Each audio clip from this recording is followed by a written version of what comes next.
Hey guys! Guys, ito pala yung ginagamit yung headset. Mga ilang buwan ko na rin itong ginagamit. Kaya super ganda niya guys. So ipapakita ko lang sa inyo guys kung paano ko siya ginagamit. Yung isa guys nandito sa tainga ko kasi nga ginamit ko siya kanina.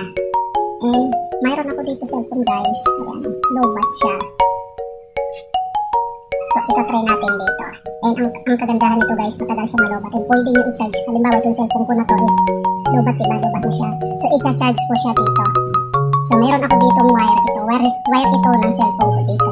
So, i-charge ko dito sa headset para makita nyo. Alam nyo guys, ang ginaganda nitong headset na ito. Matagal malobat. Pwede kayo dito mag-charge. Lalo na pag nasa travel kayo, nasa labas kayo. Basta may ganito lang kayong dala-dala na wire.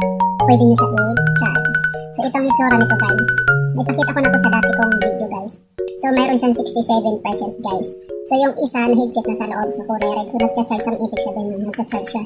Ang isa nandito kasi ginagamit ko siya guys. Nag-i-edit kasi ako. So ito yung ginagamit ko pag nag-i-edit ako, pag nasa labas ako, or may kausap pa. Ay, super ganda talaga guys. Ito yung wire ng aking cellphone na ito. Buksan nyo lang yan.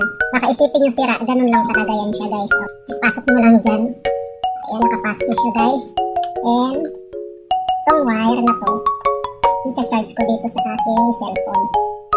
So, nag-charge yung aking phone guys. Makakatulong ito sa inyo kapag nasa labas kayo. Lobat ako nung time na yun. So, na-discover ko na pwede pala siya i-charge dito. So, ayan guys. Papakita ko naman sa inyo yung loob. Ayan. Is kulay blue yung isa. Double purpose to guys. Basta, kapag halimbawa lobat na to guys, i-charge nyo lang siya.